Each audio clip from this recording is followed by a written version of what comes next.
Өйткені олар энергиясы таза жерде жүреді.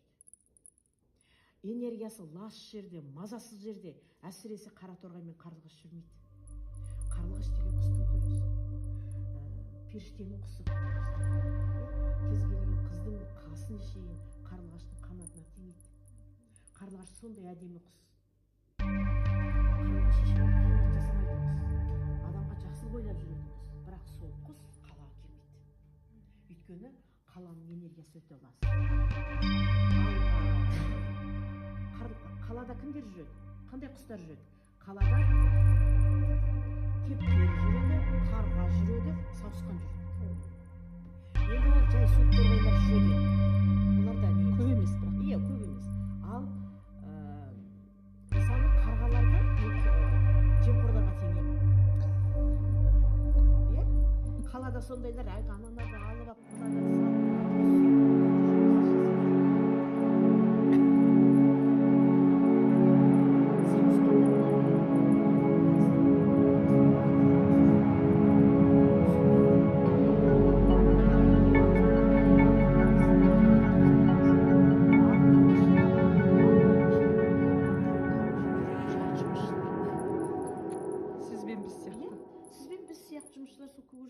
мен жаным ашиды ана көгершіндерді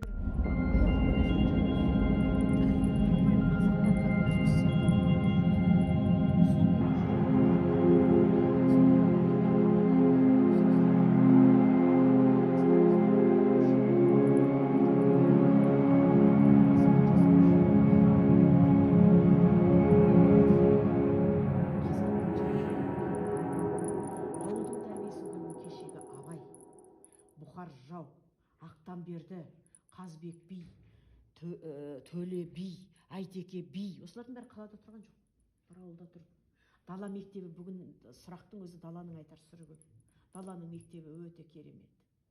Әрбір кішкентай ес білген баланы қолына шәйнекпен, шәугіммен леген беріп, келген қонақтың қолына су құюға жібереді.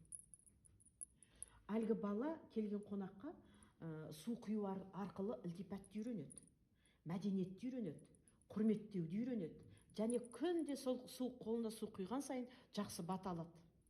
Өркенің өссін, ғұмырың ұзақ болсын, өн, бақытты бол дегенді күніне бір рет естіген бала деген керемет қой. Адам сөз өсіреді, сөздің киесі өте керемет. Ол біреудің қолына су құю қазақтың сөз тіркесінде де бар. Біреудің қолына су құя алмай жатыр ғой дейді мысалы. Қазір сол біріміздің қолымызға біріміз су құя алмай жатырмыз. Су құю деген су тіршіліктің басы.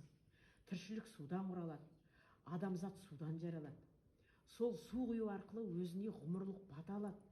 Анау кішкентай күннен бастап бата алып жүрген ұрпақ мейірімді, қайырымды, кішіпейіл, инабатты, үлкенді құрметтей алатын, жүрегі нәзік, жан дүниесі оянған, түйсігі толық бала болып қалыптасады. Біз түйсік қалыптастыруда жұмыс істей алмай жатырмыз.